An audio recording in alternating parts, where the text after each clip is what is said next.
Hello everyone. आज हम बात करेंगे 10वीं कक्षा के पुस्तक पॉलिटिकल साइंस के चैप्टर 2 के बारे में। इस चैप्टर का शीर्षक है संघवाद, जिसे अंग्रेजी में फेडरलिज्म कहते हैं।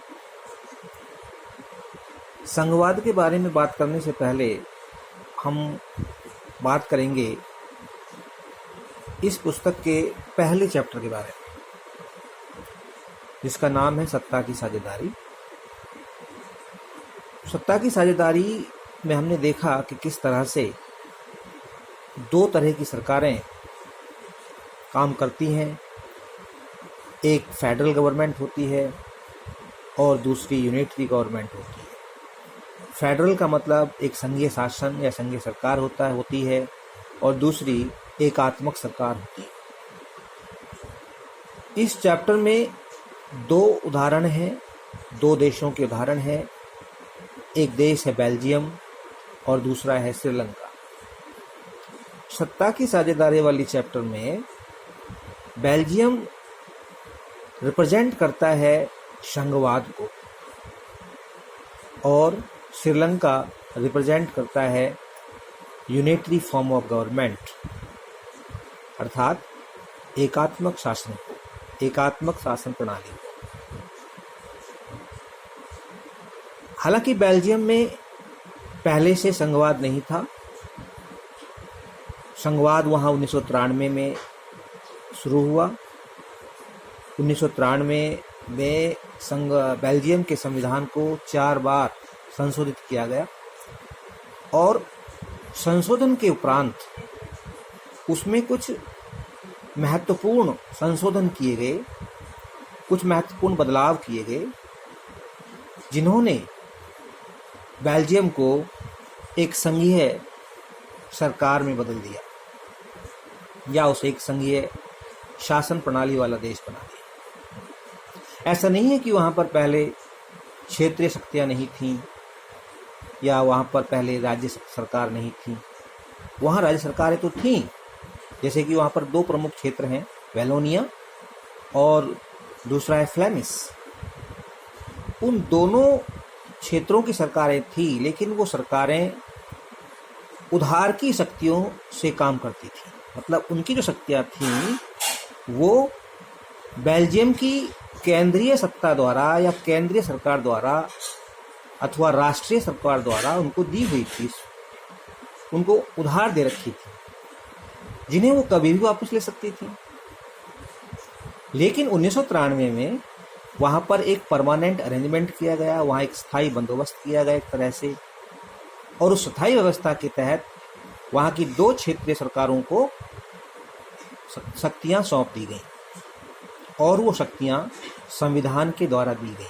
इसका मतलब ये था कि अब बेल्जियम की राष्ट्रीय सरकार क्षेत्रीय सरकारों से उन शक्तियों को वापस नहीं ले सकती थी। वहीं दूसरी तरफ हमने देखा कि श्रीलंका थी। श्रीलंका में शक्तियों का कोई विभाजन नहीं था, सत्ता की कोई साझेदारी नहीं थी और वहाँ पर जो राष्ट्रीय सरकार थी वही सभी शक्तियों को अपने हाथ में रखे हुए थी। और आज भी श्रीलंका में ऐसा ही है, वहाँ पर फेडरलिज्म नहीं है, वहाँ पर यूनिटरी फॉर्म ऑफ गवर्नमेंट है, एकात्मक प्रणाली है, जहाँ पर क्षेत्रीय सरकारों के पास शक्तियाँ नहीं हैं, या शक्तियाँ हैं भी तो उन शक्तियों को श्रीलंका की राष्ट्रीय सरकार कभी भी ले सकती है। अब हम बात करेंगे इस चैप्टर के बारे में, चैप्टर 2 के बारे में, फेडरलिज्म के बारे में, संघवाद के बारे में। संघवाद की अगर हम बात करें तो वर्तमान में यह 25 देशों में पाया जाता है। प्रश्न 1 नंबर का आता है कि कितने देशों में संघवाद है या कितने देशों में संघात्मक सरकार पाई जाती है।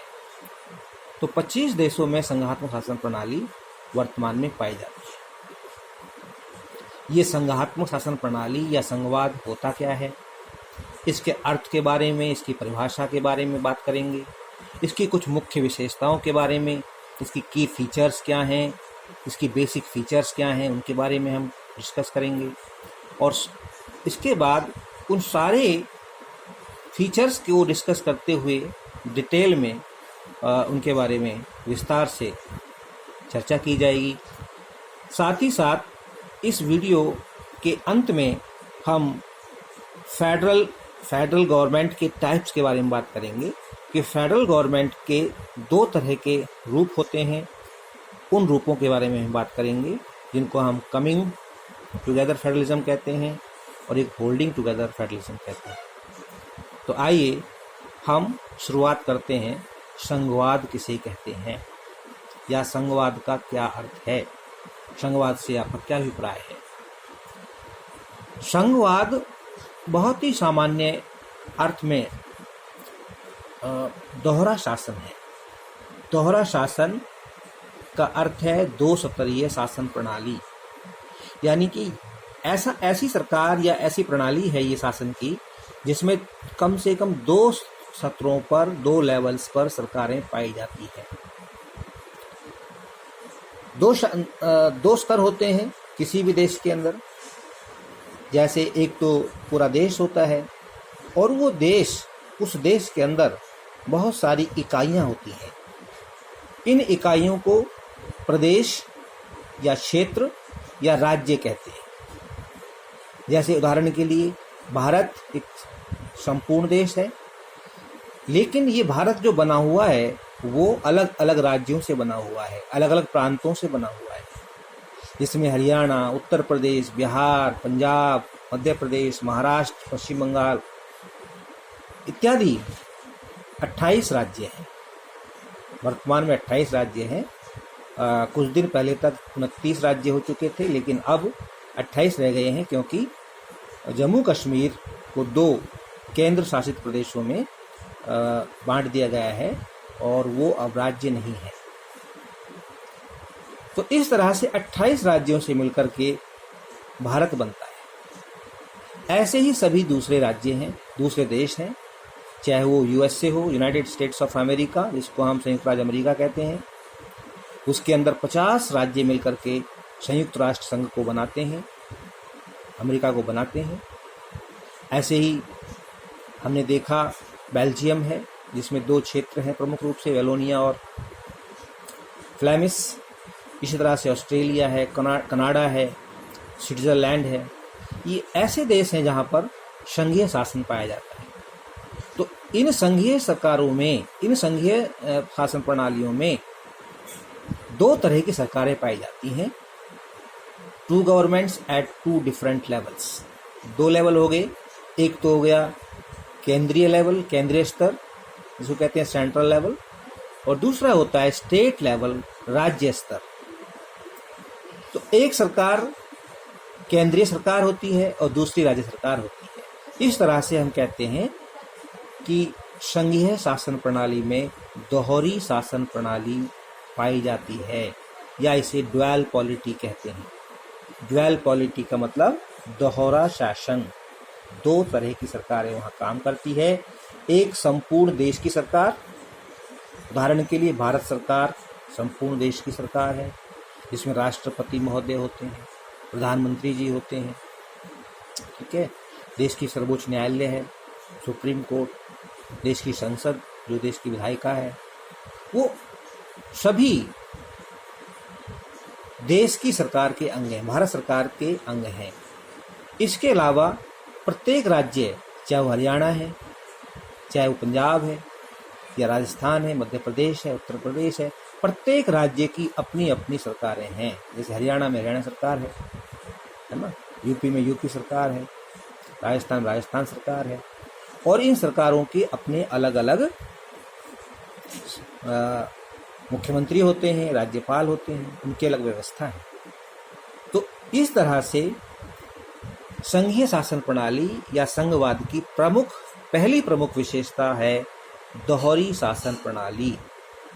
संघात्मक शासन या संघवाद एक दोहरी शासन प्रणाली है। दूसरी विशेषता की तरफ बढ़ते हैं। इस संघवाद की दूसरी विशेषता होती है लिखित संविधान। जहां भी संघात्मक शासन सरकार पाई जाती है या जहां भी संघवाद पाया जाता है, वहां पर वहां का संविधान लिखित होना चाहिए, रिटन कॉन्स्टिट्यूशन। फेडरल गवर्नमेंट में रिटन कॉन्स्टिट्यूशन होता है, संविधान लिखित होता है। लिखित संविधान का मतलब है कि संविधान एक दस्तावेज के रूप में होता है, एक बुक के रूप में होता है, एक पुस्तक के रूप में होता है, जिसमें राज्य और केंद्र सरकार की शक्तियों का विभाजन होता है, राज्य और केंद्र सरकार के अधिकारों के बारे में लिखा हुआ होता है, देश के नागरिकों के अधिकारों का वर्णन होता है, देश का शासन किस प्रकार चलेगा उस व्यवस्था की पूरी जानकारी होती है। तो इस तरह से संघीय व्यवस्था में लिखित संविधान पाया जाता है। ठीक है, उदाहरण के लिए भारत का संविधान, Bharat, America, Canada, Australia, Belgium इत्यादि ऐसे कई देश हैं जिनमें संविधान लिखित पाया जाता है, रिटन कॉन्स्टिट्यूशन पाया जाता है, एक पुस्तक के रूप में संविधान पाया जाता है। इसके साथ ही तीसरी इसकी विशेषता है शक्तियों का विभाजन, शक्तियों का बंटवारा। अर्थात संघ और संघवाद में शक्तियों का विभाजन होता है। अब शक्तियों का विभाजन किसके बीच में होता है? शक्तियों का विभाजन केंद्र और राज्यों के बीच में होता है। केंद्र और राज्यों के बीच में स्पष्ट विभाजन होता है और ये तभी संभव है जब संविधान लिखित हो, क्योंकि लिखित संविधान ही स्पष्ट विभाजन कर सकता है। उसमें लिखा होता है कि ये शक्तियां राज्य की है, ये केंद्र की है। तो ये शक्तियों का विभाजन, उदाहरण के लिए भारत में 3 सूचियों के माध्यम से शक्तियों का विभाजन किया गया है।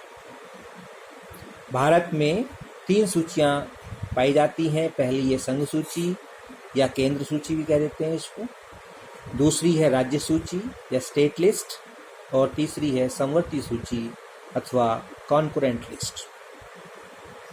संघ सूची में 97 विषय हैं और जो स्टेट सूची है, राज्य सूची है, इसमें 66 विषय माने जाते हैं, और जो समवर्ती सूची है इसमें 52 के आसपास जो है विषय हैं।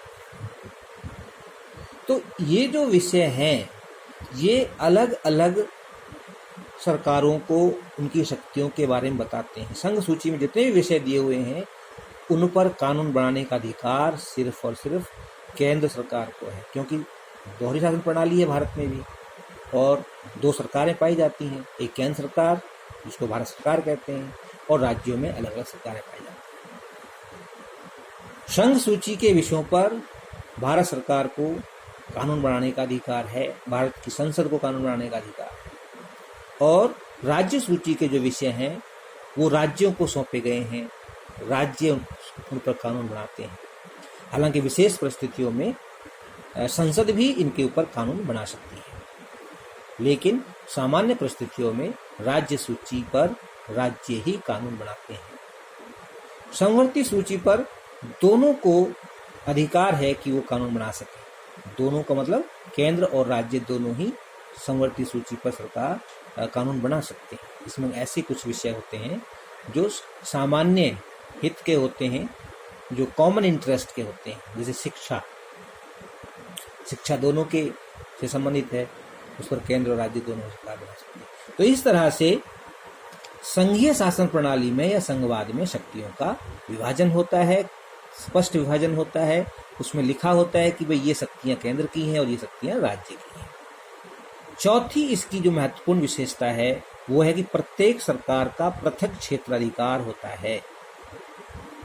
Each government has its own jurisdiction. Jurisdiction का मतलब क्षेत्राधिकार। अलग से भी 2 नंबर का क्वेश्चन आता है ये कि भाई क्षेत्राधिकार किसे कहते हैं या क्षेत्राधिकार से आप क्या समझते हैं। तो क्षेत्राधिकार का बहुत ही साधारण अर्थ है कि वह क्षेत्र या वह दायरा जिसके विषय में किसी एक संस्था या व्यक्ति या इकाई को कानूनी निर्णय लेने का कानूनी अधिकार प्राप्त है। मतलब jurisdiction is that area over which someone has legal right someone has legal authority to decide, उस क्षेत्र के बारे में, उस दायरे के विषय में सिर्फ वह व्यक्ति कानूनी रूप से निर्णय लेने के लिए सक्षम है। तो एक क्षेत्राधिकार होता है, एक दायरा होता है। और अगर कोई विषय उसके क्षेत्राधिकार से बाहर है तो वो उसके संबंध में निर्णय नहीं ले सकता। ठीक है, जैसे कि राज्य सूची और केंद्र सूची की अगर हम बात करें तो जो संघ सूची है ये केंद्र सरकार का क्षेत्राधिकार है।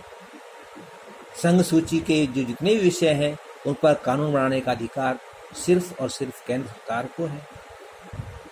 लेकिन जो राज्य सूची है वो राज्य सरकार का क्षेत्राधिकार है, उन पर कानून बनाने का अधिकार राज्य सरकार को है। तो इस तरह से संघवाद की चौथी विशेषता है प्रत्येक सरकार का पृथक क्षेत्राधिकार होता है। यानी कि प्रत्येक मतलब केंद्र और राज्य सरकारों का अलग अलग अपना क्षेत्राधिकार होता है, वो अपने क्षेत्राधिकार के अनुसार निर्णय ले सकते हैं। राज्य में राज्य सरकार निर्णय लेती है और केंद्र में केंद्र सरकार निर्णय लेती है। अगली विशेषता है इसकी कठोर संविधान, रिजिड कॉन्स्टिट्यूशन। मतलब हुआ इसका कि भाई अलग से भी क्वेश्चन आता है इसका कि कठोर संविधान किसे कहते हैं। तो संघीय व्यवस्था में संविधान का कठोर होना बहुत जरूरी है। कठोर होने का मतलब है कि संविधान में संशोधन करना आसान कार्य नहीं होता, संविधान को बदलना आसान कार्य नहीं होता। और यदि हमें संविधान में कोई संशोधन करना है तो कोई एक हिस्सेदार, सत्ता के हिस्सेदार दो हिस्सेदार है ना, एक केंद्र सरकार एक राज्य सरकार, तो कोई भी एक, ना तो केंद्र सरकार ना ही राज्य सरकार, उसमें अपनी मर्जी से संशोधन नहीं कर सकती। वह संशोधन या वह बदलाव संविधान में तभी हो सकता है जब दोनों सरकारें उस पर सहमत हो जाएं। ठीक है, जैसे मान लीजिए मुख्य प्रावधानों को बदलना बहुत कठिन होता है। जहां पर संविधान कठोर होता है वहां संविधान के मुख्य प्रावधानों को बदलना बहुत कठिन होता है, और यदि उनमें बदलाव करना है तो केंद्र और राज्यों, सभी राज्यों की सहमति जरूरी है। केंद्र अपनी मर्जी से कोई बदलाव नहीं कर सकता, केंद्र अपनी मर्जी से कोई संशोधन संविधान में नहीं कर सकता है। तो यह इसलिए जरूरी है ताकि केंद्र सरकार राज्य की शक्तियों को घटा ना सके या राज्य की शक्तियों को छीन ना सके, इसलिए संविधान को कठोर बनाया जाता है। अगर हम भारत की बात करें तो भारत में कैसा संविधान है? भारत का संविधान कठोर और लचीला दोनों है। संविधान 3 प्रकार के होते हैं अगर हम उसके प्रकृति के अनुसार, कठोर, लचीला और दोनों, कठोर और लचीला दोनों। अमेरिका का संविधान कठोर संविधान का उदाहरण है। ठीक है, दूसरी ओर ब्रिटिश संविधान जो है, वहां का ब्रिटिश का संविधान जो है वो लचीला संविधान है, इसे बदलना बहुत आसान है।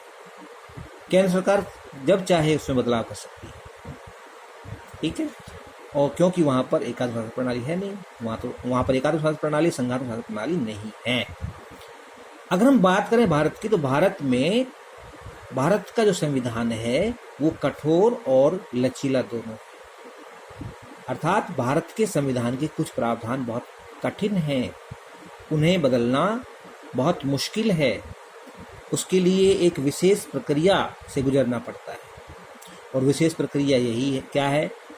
विशेष प्रक्रिया है कि भाई संविधान में अगर हमें कुछ बदलाव करना है और ऐसा प्रावधान है जो बहुत ही मुख्य है, बहुत विशेष है, तो उसके लिए संसद के दोनों सदनों का बहुमत होना जरूरी है, और साथ ही साथ उस संशोधन को कम से कम आधे राज्य स्वीकार करें। मतलब हमारे यहाँ पर 28 राज्य हैं, तो 14 राज्य भी उसके साथ हों, उस संशोधन के साथ हो, तभी संशोधन हो सकता है। तो ये it's a very difficult task. संघवाद में कठोर संविधान उसकी अपनी एक महत्वपूर्ण विशेषता है। अगला है संविधान की सर्वोच्चता। सुपरमेशी ऑफ द कॉन्स्टिट्यूशन, कॉन्स्टिट्यूशन की सुपरमेशी होती है। संविधान सर्वोच्च है, संविधान सबसे बड़ा कानून है देश का, और उससे ऊपर कोई कानून हो नहीं सकता। सभी पदाधिकारियों को, सभी शासन की इकाइयों को, प्रशासन को इस संविधान के, हम बात कर रहे हैं संघवाद की विशेषताओं की, और हमने 5-6 विशेषताएं इसकी डिस्कस कर ली हैं।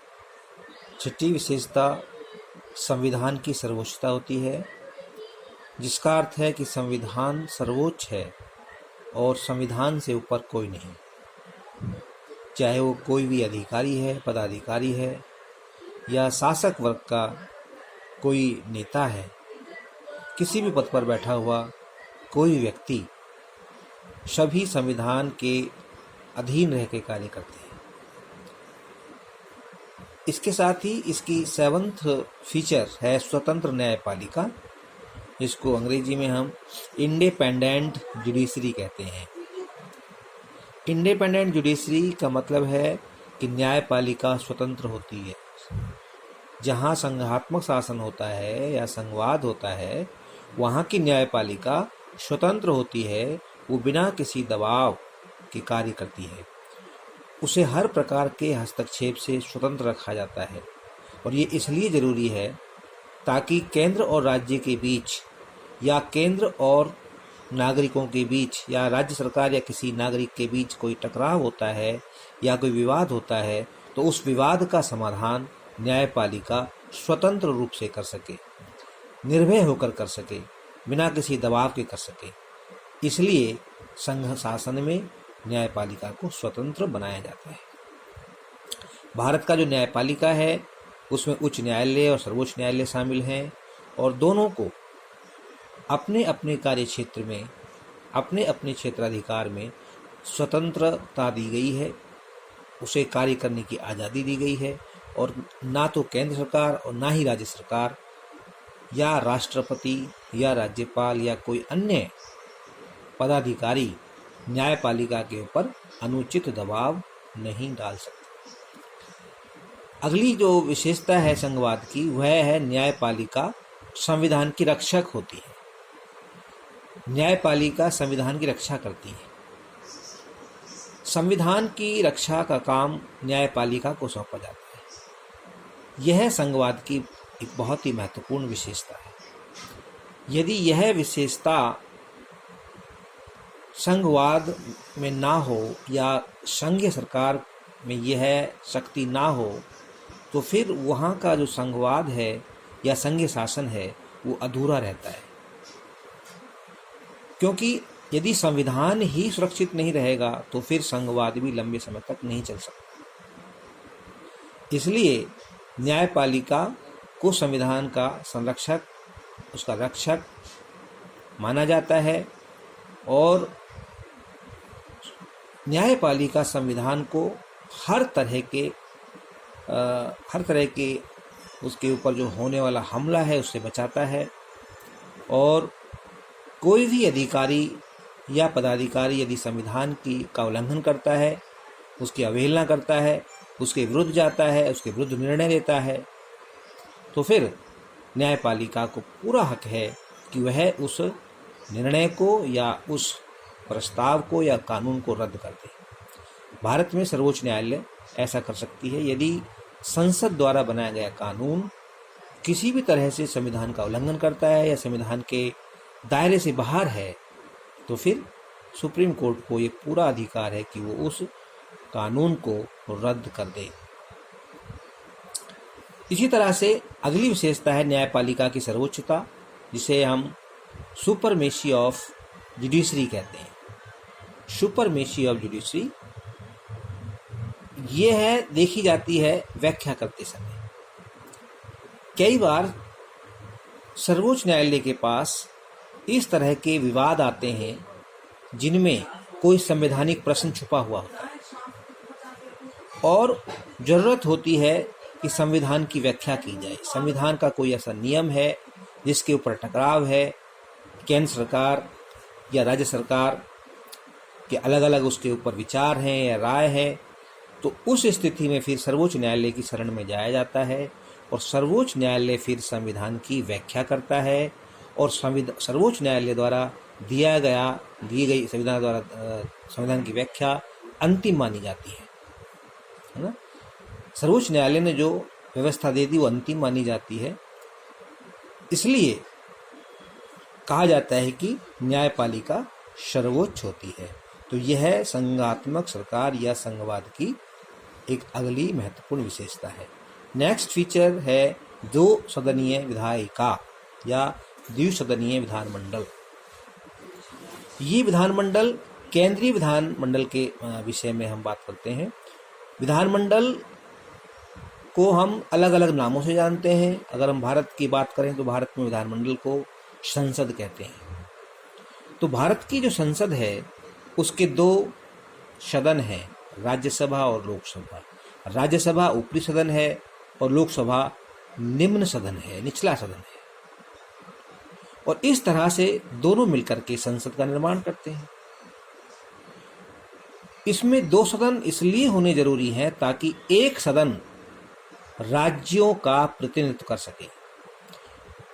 तो यहाँ पर जो राज्यसभा है वो राज्यों का प्रतिनिधित्व करता है और लोकसभा लोगों का प्रतिनिधित्व करता है।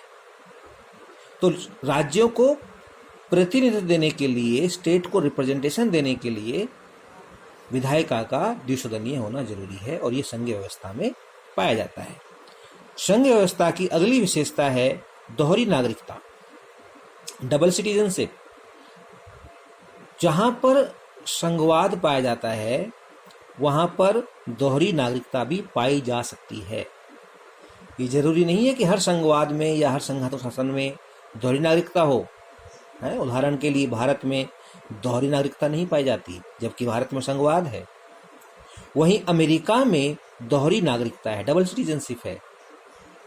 अमेरिका का प्रत्येक नागरिक दो नागरिकताएं प्राप्त है। अमेरिका का प्रत्येक नागरिक एक तो अमेरिका का नागरिक है, दूसरा उस राज्य का नागरिक है जिस राज्य में वो रहता है। तो वहां पर दोहरी नागरिकता है। संघवाद की विशेषता दोहरी नागरिकता हो सकती है। 12वां इसकी जो फीचर है या इसकी जो लक्षण है वो ये है कि राज्यों के अपने अलग अलग संविधान हो सकते हैं, उनके अपने अलग झंडे भी हो सकते हैं। अब यह भी एक सटीक इसकी विशेषता नहीं है। कई संघीय शासन में या संघवादों में हमने देखा है कि वहाँ पर एक ही संविधान होता है, एक ही झंडा होता है, जबकि कुछ ऐसे राज्य हैं जहाँ पर अलग अलग राज्यों के संविधान हैं, अलग अलग झंडे भी हैं। उदाहरण के लिए अमेरिका में एक तो अमेरिका का संविधान तो है ही, साथ ही अमेरिका के जो राज्य हैं उनको भी अपना संविधान रखने का अधिकार है। दूसरा, अमेरिका का झंडा है लेकिन अमेरिका के जो साथी राज्य हैं जिन्होंने मिलकर के अमेरिका को बनाया, अमेरिका को एक संघ बनाया, उन सबको अपने झंडे रखने का अधिकार है। लेकिन वहीं दूसरी ओर भारत है। भारत में हालांकि संघीय व्यवस्था है लेकिन फिर भी यहाँ पर किसी भी राज्य को अपना अलग संविधान रखने का अधिकार नहीं है और ना ही उन्हें अपना अलग झंडा रखने का अधिकार है। भारत का एक ही संविधान है और वह है भारत का संविधान, कॉन्स्टिट्यूशन ऑफ इंडिया। और भारत का एक ही झंडा है और वह है तिरंगा।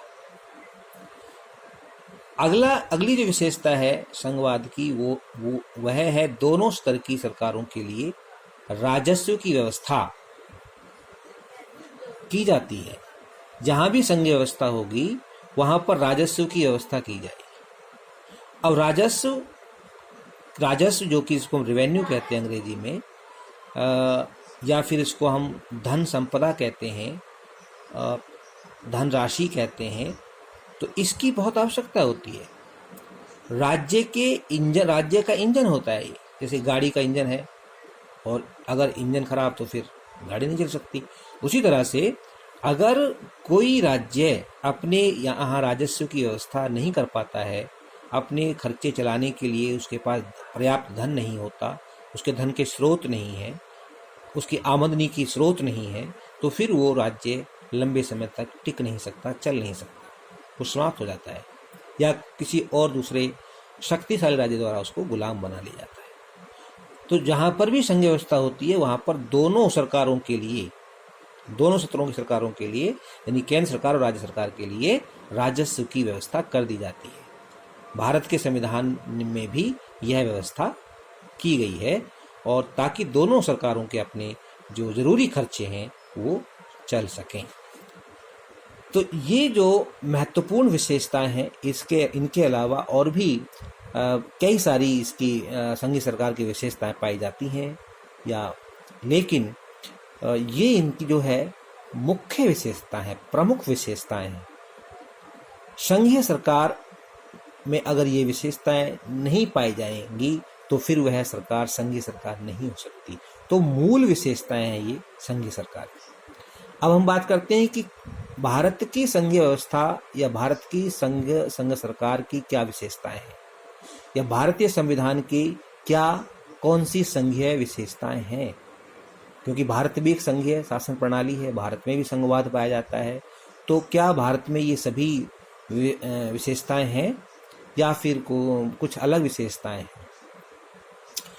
तो जब हम इसका उत्तर देखेंगे कि भारत की निम्नलिखित संघीय विशेषताएं हैं, तो उनमें ये लगभग सभी विशेषताएं आएंगी, कुछ एक को छोड़कर। जैसे नंबर 1, भारत की संघीय विशेषता में नंबर 1, भारत में दोहरी शासन प्रणाली पाई जाती है, यानी कि 2 स्तरीय शासन प्रणाली है, ड्यूअल पॉलिटी है, 2 स्तर पर सरकार है, एक केंद्र सरकार और दूसरे राज्यों में राज्य सरकार है। दूसरा, हमारे भारत में लिखित संविधान भी है। हमारा संविधान एक दस्तावेज के रूप में है, एक पुस्तक के रूप में है ना।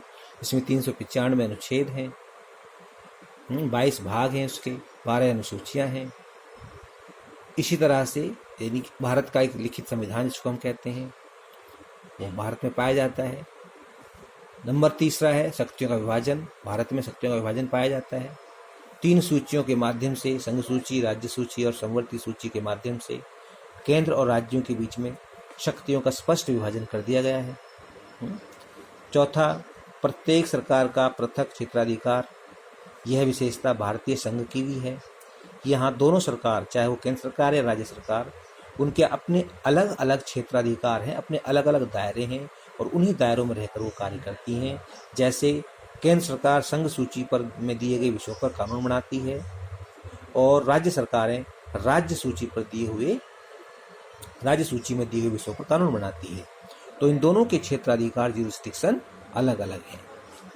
नंबर 5, भारत में कठोर संविधान तो नहीं, पूरी तरह से कठोर संविधान तो नहीं है, लेकिन यह कठोर के साथ साथ लचीला भी है। मतलब भारत का संविधान कठोर और लचीला दोनों है। इसका अर्थ यह हुआ कि भारत के कुछ संविधान के कुछ ऐसे हिस्से हैं, कुछ ऐसे भाग हैं, कुछ ऐसे मुख्य प्रावधान हैं जिन्हें बदलना आसान नहीं है, बहुत कठिन है। संविधान को संशोधन करने की एक विधि है, उस विधि के द्वारा संविधान में बदलाव किया जा सकता है।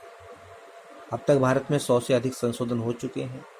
तो उनमें से कुछ संशोधन बहुत आसानी से कर लिए गए, बहुत सरलता से कर लिए गए, और लेकिन कुछ ऐसे संशोधन थे जिनमें बड़ी कठिनाई का सामना करना पड़ा और एक विशेष प्रक्रिया अपनाई गई। विशेष प्रक्रिया में संसद के साथ साथ, संसद में बहुमत के, दोनों सदनों के बहुमत के साथ साथ आधे राज्यों की सहमति भी जरूरी होती है। मतलब हमारे यहाँ पर 28 स्टेट हैं, 28 राज्य हैं, तो 28 राज्य में से कम 14 राज्य उस संशोधन के साथ हैं, तभी वो संशोधन माना जाएगा। इसी तरह से भारत के संविधान की अगली विशेषता संविधान की सर्वोच्चता है। ये बिल्कुल हमारे यहाँ भारत में की संविधान की भी है। ये भारत में जो भारत का संघ है उसमें संविधान सर्वोच्च है, और संविधान के से ऊपर कोई नहीं है। संविधान सबसे बड़ा कानून है, और सभी कानून, सभी निर्णय संविधान के दायरे में रहकर ही लिए जाते हैं। 7वां, स्वतंत्र न्यायपालिका। ये भारत के संघ में भी पाई जाती है। भारत में सर्वोच्च न्यायालय स्वतंत्र है अपने निर्णय देने के लिए, वह किसी भी प्रकार से किसी दबाव या हस्तक्षेप के कार्य करने के लिए संविधान ने उसको स्वतंत्र बनाया है। 8वां, न्यायपालिका संविधान के रक्षक है। बिल्कुल, भारत में भी न्यायपालिका संविधान की रक्षक है, कस्टोडियन है एक तरह से संविधान की। और यदि कोई भी ऐसा निर्णय सरकार करती है या संसद कोई ऐसा कानून बनाती है जो संविधान की मूल भावना, मूल आत्मा के खिलाफ है या विरुद्ध है, तो वो न्यायपालिका उसे रद्द कर सकती है। तो इस तरह से न्यायपालिका संविधान रक्षा करती है। न्यायपालिका की सर्वोच्चता, बिल्कुल भारत में न्यायपालिका की सर्वोच्चता है। इसका मतलब है कि जब संविधान की व्याख्या करने की आवश्यकता होती है तो संविधान की व्याख्या सर्वोच्च न्यायालय द्वारा की गई व्याख्या ही सर्वोच्च या अंतिम मानी जाती है। जो निर्णय न्यायपालिका ने दे दिया वही अंतिम माना जाता है और उसके विरुद्ध कोई अपील नहीं हो सकती। तो संविधान में क्या लिखा है, संविधान क्या कहता है, इसका निर्णय करने का अधिकार न्यायपालिका को है और इस कार्य के लिए वो सर्वोच्च है। 10वीं जो विशेषता है संघवाद की, वो भारत में भी लागू होती है। 2 सदनीय या द्विसदनीय विधायिका, जिसको अंग्रेजी में बाई कैमरल लेजिस्लेचर भी कहते हैं, तो भारत में भी द्विसदनीय विधानपालिका पाई जाती है।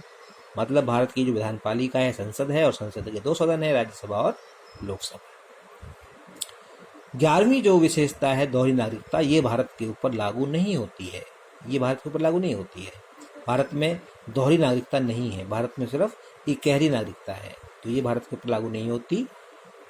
12वीं जो विशेषता, ये भी भारत के ऊपर लागू नहीं होती कि राज्यों के अलग अलग संविधान व झंडे, यह विशेषता भी भारत में लागू नहीं होती। पहले भारत के एक राज्य जम्मू कश्मीर में ये व्यवस्था थी कि वहाँ का अपना अलग संविधान और अपना अलग झंडा भी था, ठीक है। लेकिन अब क्योंकि जम्मू कश्मीर को अब 2 केंद्र शासित प्रदेशों में बांट दिया गया है, अब वो राज्य नहीं रहा, तो इसलिए अब वहाँ पर भारत के संविधान ही चलता है। इसके साथ ही दोनों सत्र की सरकारों के लिए राजस्व की व्यवस्था, ठीक है, यहाँ हमारे देश में भी ये व्यवस्था की गई है। तो ये सभी व्यवस्थाएं, ये जो है विशेषताएं, लगभग सभी विशेषताएं भारत के संविधान में भी पाई जाती हैं। अब इसका जो अगला क्वेश्चन है मोर इम्पोर्टेंट, वो है कि भाई संघ के कितने रूप होते हैं या संघ बनने के कौन से सिद्धांत हैं। तो संघ के बनने के 2 प्रमुख सिद्धांत पाए जाते हैं। 2 principles of formation of federalism या फेडरेशन, 2 सिद्धांत हैं। पहला सिद्धांत है कमिंग टुगेदर सिद्धांत और दूसरा है होल्डिंग टुगेदर। कमिंग टुगेदर का मतलब है कि समझौते के आधार पर संघ का निर्माण होता है और ऐसे संघ में जो साझेदार हैं या हिस्सेदार हैं वो समान अधिकार रखते हैं, समान हैसियत रखते हैं, उनकी समान शक्ति होती है। उदाहरण के लिए यूएसए, ऑस्ट्रेलिया और स्विट्जरलैंड का जो संविधान है वो कमिंग टुगेदर वाले सिद्धांत पर के आधार पर बना है। वहाँ समझौता हुआ। अमेरिका में शुरू में 13 राज्यों ने मिलकर के अमेरिकी संघ की स्थापना की थी, जो बढ़ते बढ़ते अब 50 राज्यों का संघ हो गया है। तो वहाँ पर कुछ राज्य साथ आए, कमिंग टुगेदर, साथ आकर के उन्होंने संघ बनाया। दूसरी तरफ है होल्डिंग टुगेदर। होल्डिंग टुगेदर में कोई समझौता नहीं होता है, बल्कि एक केंद्रीय शक्ति दूसरे राज्यों या प्रदेशों को अपने साथ जोड़ लेती है और उनमें शक्ति को बांट देती है। इस तरह से वो एक संघ बन जाता है। तो यानी कि कुछ जो प्रदेश हैं वो अपनी शक्ति को उस बड़ी शक्ति के साथ जोड़ देते हैं, मिला देते हैं और वो एक बड़ी शक्ति बन जाता है। इस तरह का जो संघवाद है वो भारत में, स्पेन में, बेल्जियम में पाया जाता है, जहाँ पर अलग अलग राज्य मिलकर के एक केंद्र का निर्माण कर रहे हैं, लेकिन उस निर्माण करने का जो जिम्मेदारी और भूमिका है वो केंद्र ने निभाई है, ना कि राज्यों ने। केंद्र ने राज्यों को अपने साथ जोड़ करके उस संघ को बनाया है, होल्डिंग टुगेदर, और उनको अपने साथ उसने जोड़ के रखा हुआ है, पकड़ के रखा हुआ है।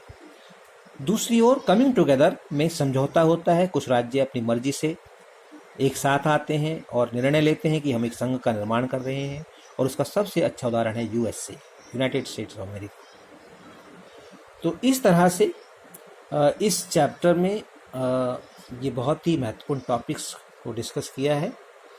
इसमें कुछ 2-3 टॉपिक्स और रह गए हैं, उनके बारे में अलग से वीडियो बना के आपको जो है आपके साथ शेयर की जाएगी। वीडियो अच्छी लगे तो इसको लाइक करना ना भूलें। थैंक्स।